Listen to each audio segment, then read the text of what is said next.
In this video, you will learn the rules to the classic game of Minions and Heroes. This game type can support up to 4 players and generally takes 15 to 30 minutes to play.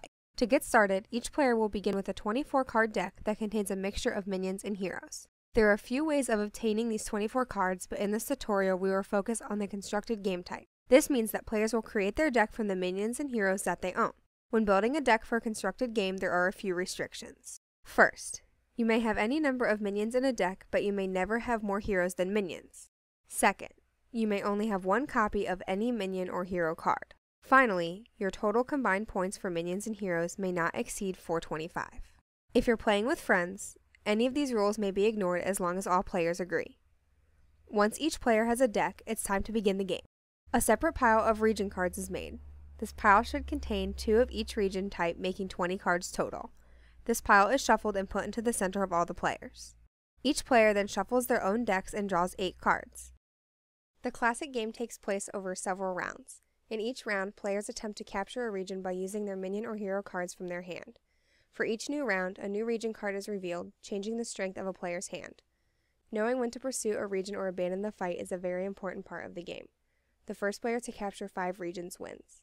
The top region card is then revealed and placed face up in front of all players. Normally, when a new region card is revealed, each player draws 2 cards from their decks, but for the first region, this is skipped. Each player places 1 card from their hand face down in front of them. Once all players have done this, their cards are revealed and each player announces their minions or hero's strength for the region. The player with the weakest minion or hero gains priority. Sometimes 2 or more players will be tied for priority, in which the tied players will play another card face down and reveal it once both players do so. A new card must be played unless 3 or more players are still contesting the region. If this is the case, either or both players may forfeit the region. When a player has priority, they may either play a minion or hero card from their hand or forfeit the region. If a player chooses to play a card, the new minions or hero strength is added to all of their cards that they currently have in play. Once a player with priority takes their action, priority is checked once again and the player with the lowest total strength gains priority. If a player plays a card, their new total is announced. This new total must exceed the current leader's total strength.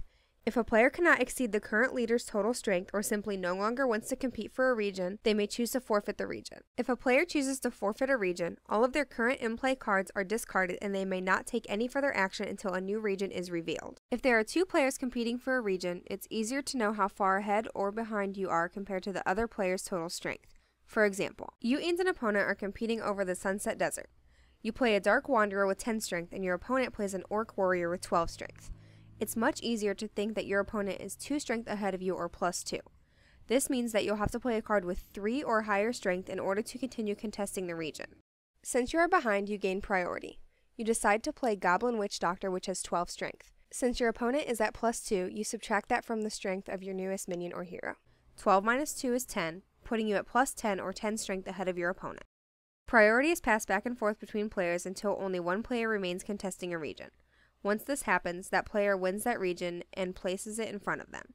All played minions and heroes are discarded and a new region is revealed, prompting a new round. The first player to win 5 regions wins the game.